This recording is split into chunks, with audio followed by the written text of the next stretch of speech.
Good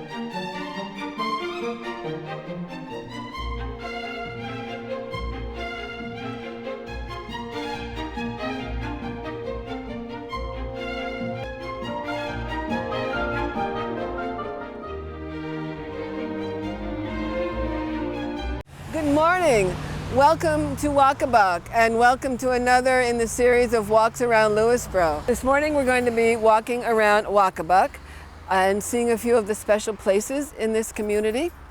I'm Maureen Koehl, the Lewisboro town historian, and I'm inviting you to join us on our walk. Just a little bit about the background of Waccabuc. It was part of the Great South lot of the Van Cortlandt Manor. It was lot number 10. And we'll talk about that a little bit later, how the manor line affected our town's growth, perhaps a little bit. As we walk along Mead Street, we'll be visiting some special places. But before we get started, I want to mention that just recently, earlier this spring, Mead Street and surrounding areas were named a National Historic District, which means not only the homes, but also the various other parts of the area were declared part of a National Historic District. There are two other places within the district that are also on the National Historic Record of Historic Places, and that would be the Homestead, the home of Susan and James Henry, which we will be stopping at a little later. And then on the north end of Main Street, the Mead Memorial Chapel, which became a National Historic Landmark in 2003. Now, as we walk along Mead Street, I'd like you kind of imagine if you can, the 1700s, the late 1700s, when the area was first settled. It was an area of very large farms, hundreds and hundreds of acres. That segued into the 19th century, where it became a place to come in the summertime to escape the ills of the city, the malaria and the horrible smells of a big city in the summertime. And that's when we see the beginnings of two inns on Mead Street. After that, in the early 20th century, we have the beginning of the country club and the golf course. That being said, we are now in the 21st century, and we have our National Historic District to look at today. So follow me as we drive and walk along Mead Street and see some of these places. So I invite you to come along as we walk along Mead Street. Here we are at our first stop along Mead Street at the Mead Family Cemetery. It contains the graves of the Mead family and their friends. I'm stopping here, first of all, in front of the oldest gravestone in the cemetery, which is the gravestone of the daughter of Enoch and Jemima Mead, who were the first settlers of Mead Street. Sally Mead, their daughter, died in 1794, and her gravestone is the oldest in the cemetery. Sally was just 14 when she died. And somebody put a quarter on her gravestone for good luck. All right, here we are now in front of the gravestone of Enoch Mead. Enoch Mead came to town with his wife Jemima on horseback in 1776. They probably came at the end. They were on their wedding trip. They had gone by horseback up through Massachusetts from Connecticut and were on their way back when they stopped here in Waccabuc, which was not Waccabuc, of course, at that time. They stopped here because Enoch's father owned a great deal of property in the area, property that had at one time been part of the Great South lot number 10 of the Van Cortlandt Manor. So Enoch departed this life September 10th, 1807, in the 52nd year of his age. Notice the urn, some interesting grave art, which unfortunately weathering and sugaring is taking its toll. The gravestone has been repaired, but it's in fairly good shape for being here for 208 years. Jemima, although she died later, and her tombstone is probably later than his by about, as near as I can tell, I think she died April in 1837. It's kind of hard to read. But her gravestone, again with the urn and perhaps a willow tree up there, is very hard to read. But these were the progenitors of all the Mead descendants, which runs close to 100, many of whom are buried here in the cemetery. There are several interesting gravestones in the cemetery, one being that of Howland Adams, farmer, a local farmer, very important farmer to our town. And he was a very independent gentleman, quite a town character. His gravestone is a huge field stone. He didn't go for one of the normal gravestones. The names in here are Mead, Howe, Lawrence, Hoyt, and among them, I think, you will find several of our former town supervisors. It's a very peaceful place. It's a very charming place, and that's our first visit. So we're going to continue along the road. The next stop is at Elmdon. Now that we've seen Enoch and Jemima Mead's burying place, we're here at their home. It was the first home built along Mead Street, which was then called the Vermont Post Road. Wasn't Mead Street for at least 100 years after that. But in 1776, as I mentioned, Enoch and Jemima were on horseback on their honeymoon trip. And when they got here to this lovely, lovely setting, which at that point probably was mostly woods with maybe a few open fields, property that probably belonged to Ebenezer Mead, who was Enoch's father, and they liked it. So they decided to stay. And they stayed. They raised 9 children. At different times during the farm's existence, Enoch owned 4 slaves. The slaves and the children helped tame the land, cut down the forest to make pasture land, and Enoch was a successful farmer. Enoch was also known as Colonel Enoch Mead. He served in the 4th Regiment of the Westchester Militia, serving under Colonel Crane, who was the colonel in charge of the militia that was raised here between North Salem and South Salem, or Salem, as it was known then, which included both towns as one. He kept a horse. They say he kept a horse in the cellar to make a fast getaway if the militia was called to duty. Another reason Enoch Mead may have come here is that he was the nephew of priest Solomon Mead, who was pastor of the Presbyterian Church from 1752. So before Waccabuc became a Mead homestead, South Salem had its own Meads with priest Solomon Mead. At that time, Westchester was kind of a no man's land between New York City and further north. Peekskill was where the other line was. So this was kind of an open area, open to raids by both the cowboys, the English, the ones who were fighting for the English, and the Skinners, who were the ones who were supporting the Patriots' cause. Well, what these cowboys and Skinners would do would be to come up to a farmhouse and rob them of things that might be useful for their armies. They might take livestock, they might take food, they might take the silver. So it was always an area of danger. And apparently at some point, while Enoch was off fighting in the militia, Jemima was left here by herself. And the story goes that she held off the cowboy raiders all by herself, holding an infant in her arms and with the help of one of the slaves. So this house has seen a lot of history. It's been added onto, but it still retains the charm of that, excuse me, of that 1776 era in which it was built. So from here, we're going to travel on about 30 years more and go down to the homestead, the home of Susan and James Henry. So follow me there.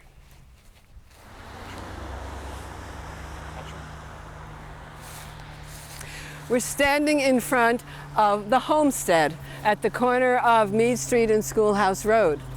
This house was declared a Town of Lewisboro historic landmark many years, well, about 5 years ago.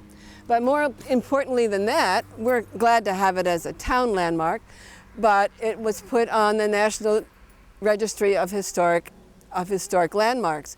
And it dates to 1820. The original part of the house, which is probably the southern, that little southern L, was probably the original part, and then the larger part was added. Traditionally, it fronted on Mead Street. As I say, it was built about 1820, and it is a very good example of a Greek Revival farmhouse. This is the home of Susan and James Henry, and the Henrys have kept the home true to the historic Mead presence in Waccabuc. In the basement, they have a virtual museum of pieces that came down through the family. It's in the summer kitchen, which if you walk into there on a cool day, you can see why the summer kitchens were in the basement. They have added to the house a vineyard. James loves to talk about his grapes, and other than that, there's been very little changed from the time when it was the farm of Alfred and Polly. Standing at the gateway to this home, it is so easy to imagine yourself back in the 1820s watching the horses and the wagons go by on their way to the farms and to market. Come with me now as we head for the schoolhouse on Schoolhouse Road.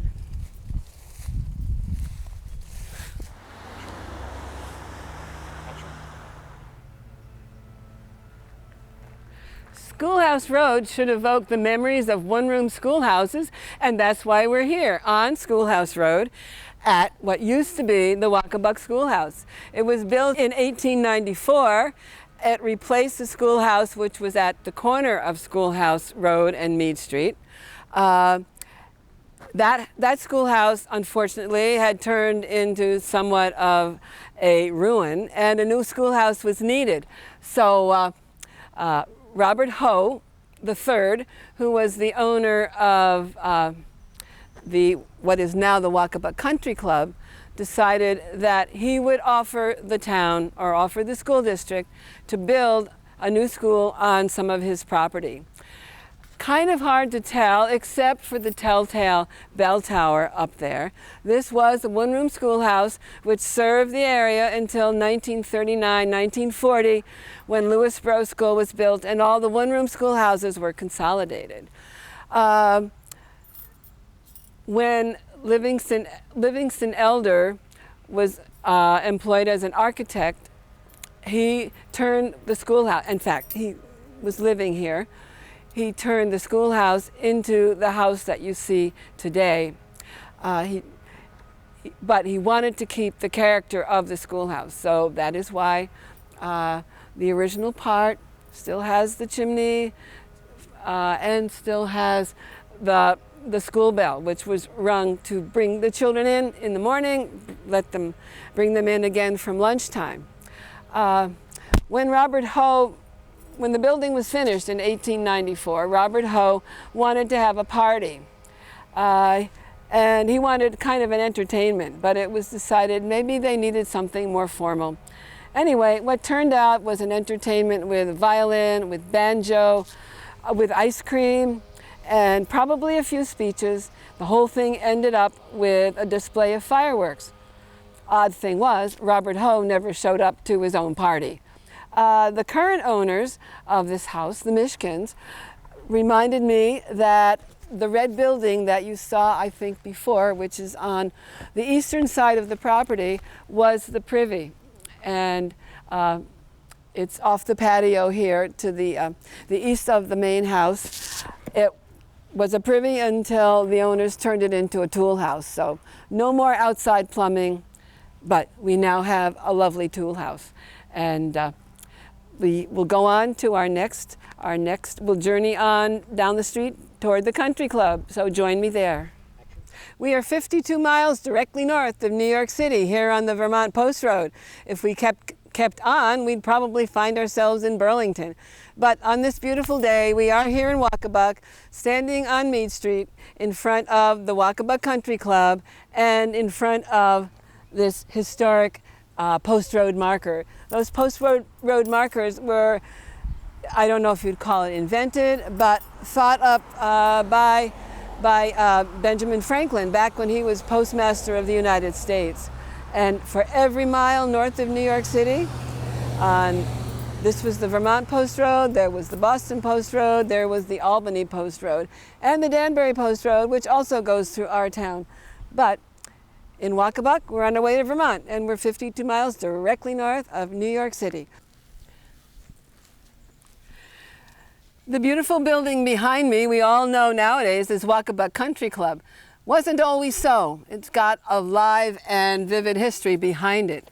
It was built about 1830 by Martin Rockwell Mead.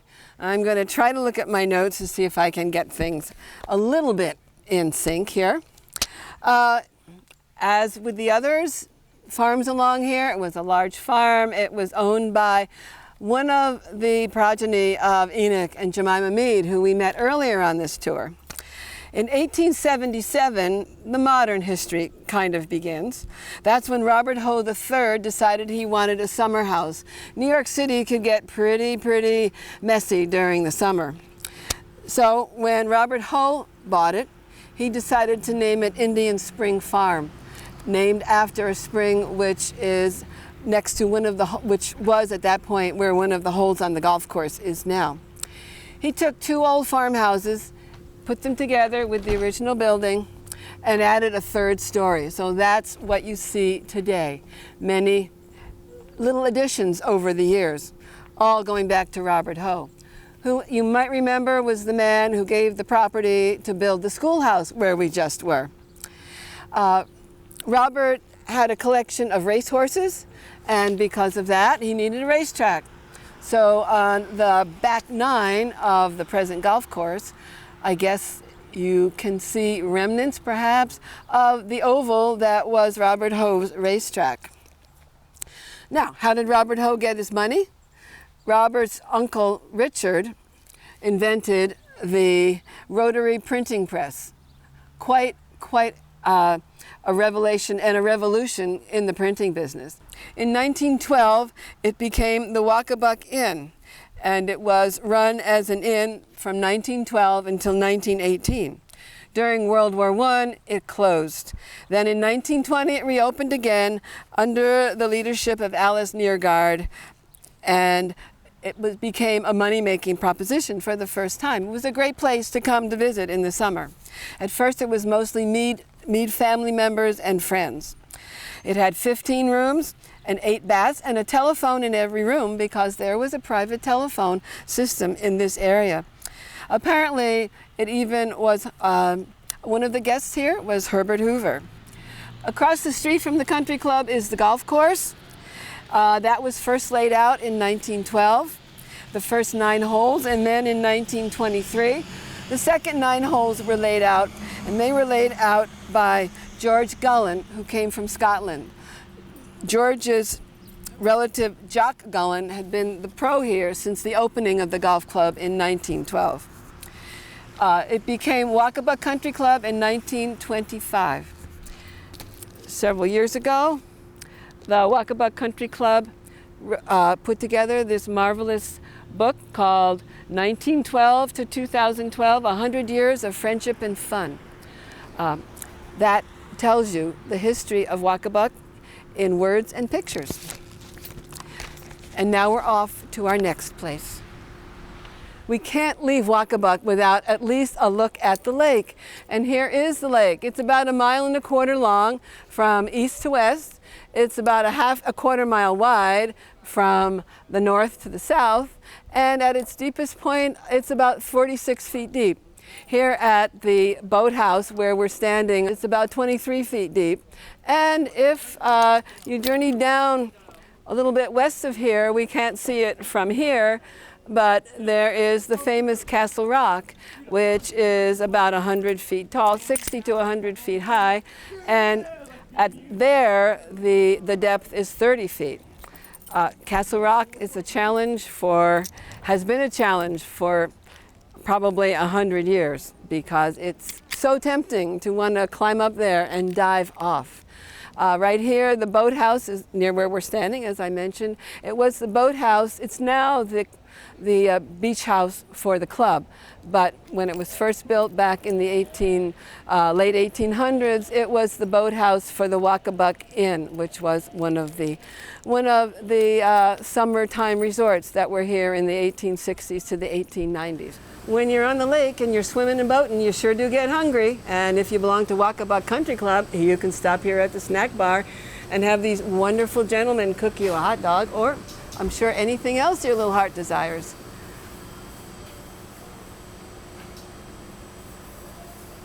So, now that we've seen the lake, we're going back up to Mead Street.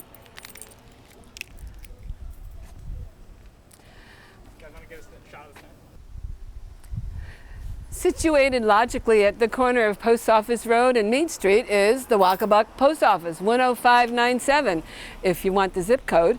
It was built in about 1880 by the same Robert Hoe who owned what is now the Waccabuc Country Club and who built the school.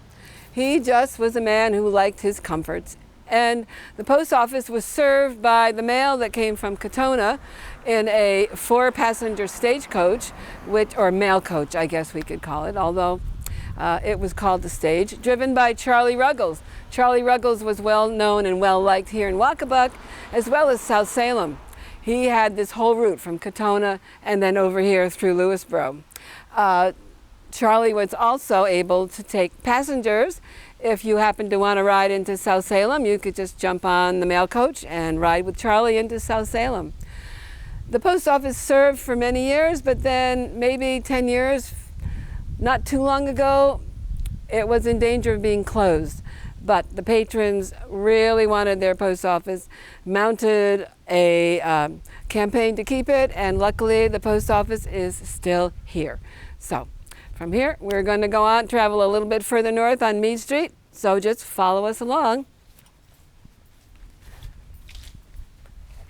Mead Memorial Chapel was built in 1905 by Sarah Frances Mead in memory of her husband, George Washington Mead, and also in memory of Enoch Mead and Alfred Mead, the Meads that went before her husband and all the Meads that came after. Sarah and George Washington Mead had 12 children, and many of these children contributed to the building of the chapel. It is non-denominational. Services were held for the members of the Mead family and their guests during the summer, and then a Christmas Eve service was also held. In recent history, it served as a temporary place for the parishioners of St. Mary's in Katona, so there were Catholic services here as well. Right now it's just used on special occasions. It was built by Hobart Upjohn. It was a famous architect and designer of churches. And as I said before, it was built all of local materials. In 1929, the library to the south part of the chapel was added as a repository for all the Mead family papers. Services in the early days were conducted by students from the Union Theological Seminary. Now, before there was a chapel here, there was a barn here, part of one of the Mead farms. We all know that Somers was the birthplace of the circus, and North Salem comes in a close second. This area became famous for harboring circuses during the winter when they were no longer traveling the country. Well, supposedly, as the story goes, the barn that predated the chapel housed one of the elephants and maybe some other animals during that time. During the winter, though, that elephant died. What do you do with a dead elephant? It's very hard when the elephant's the dead one in the room. The lake being right across the street, it was thought, well, let's cart this carcass of this elephant out onto the ice. We can't dig a hole big enough to bury it, spring will come, lake will thaw, elephant will go to the bottom of the lake, end of elephant. So that's the story. Divers have tried, nobody has yet found the bones of the elephant. So if he's still there, he's there for all time. No more elephant. Now, one other thing that I'd like to talk about while I'm standing here on the chapel steps, directly across from the chapel used to stand the Hotel Waccabuc. That was started by Martin Rockwell Mead and his wife Octavia in 1865, just about the time of the ending of the Civil War. Mr. Mead died in 1882, and his wife took over the hotel business. She ran it until 1896 when the hotel burned down. The boathouse that we were at just a little bit ago, that was the boathouse for the hotel. And just in closing, I'd like to read you from the advertisement for the Lake Waccabuc House. Pleasantly situated on an eminence at the end of the lake in Westchester County, New York, M.R. Mead proprietor. He spends the winter months making plans for the comfort and amusement of his summer guests. Come here, you can have boating, fishing, bathing, not swimming. I'm not sure of the difference, but bathing, bowling, driving, and rambling. No tramps, no bar, no malaria. That was a great come on, and the railroads really promoted Waccabuc House. You could ride up on the train. It was about an hour north. You'd get off at Katona or Golden's Bridge, get a stagecoach. It would cost you 50 cents, and you'd find yourself right here in Waccabuc. The corner of Chapel Road, which is now Chapel Road and Mead Street, is where the chapel is. Chapel Road, before the chapel was here, was called Golden's Bridge Road because you can just continue right down here straight into Golden's Bridge, where we're not going to go today, but we are going to travel a little further north on Mead Street. So come on along. Well, this is one of the more interesting things about our travel along Mead Street in Waccabuc, and your guess is probably as good as mine as to what it really is. Those of us who like to be a little more romantic about it think it might date back to the Celtics. If you believe that the Celts got here about, or even before Columbus, then this is what they might have built. They're basically just called stone structures, and they're scattered throughout Westchester, but more through Putnam and up into the New England area. And this one happens to be here at the very north end of Mead Street. There's another one a little bit further down on Mead Street. There are several scattered throughout Lewisboro. These stone structures are an enigma, and historians have been trying to figure it out for probably 100 years, or before they were when they were first discovered. If it deals all the way back to the Celts, perhaps they may have lived in them, but when the farmers came here and the Celts were centuries gone, they may have been used as root cellars. Or, if you want to take the practical viewpoint of it, or the pragmatist view, maybe they were built as root cellars. Maybe they're only 300 years old, not 4,000 or 5,000. What makes this interesting? Well, this actually looks like it was quarried, because you can see the places in here where the explosive would have been put in, but most of them have these huge lintels, and this one is quite elegant because at some point this wooden doorway was added, and what we can't see because it's so dark, but it goes in about 16 to 20 feet, and the ceiling is made of huge rocks that span the whole breadth of the ceiling. In some of these, they're corbelled, meaning they're laid one on top of the other as you go across. But this one, if it was a farmer, he was able to find a lot of large stones. If it was a Celt, he obviously had access to the same stones. And just look around you anywhere in our town and you find nothing but rocks and stones. So was it a root cellar? where the family could store their provisions for the year? Or was it, as some romanticists like to think, a dwelling inhabited by our visitors from the British Isles many, many centuries before anybody even dreamed there was a place called Waccabuc? So we'll close the door on that and leave it to your imagination to figure out, what is this? Is it Celtic or is it Waccabucian? Well, this concludes our walk around Waccabuc, at least the Waccabuc that strings itself along Mead Street. And I want to thank you for coming along for the last of our adventures in our walks around Lewisboro. We've done Cross River, Golden's Bridge, South Salem, Lewisboro Hamlet, Vista, and now we've ended up in Waccabuc. And stay tuned for our next adventure. See you soon.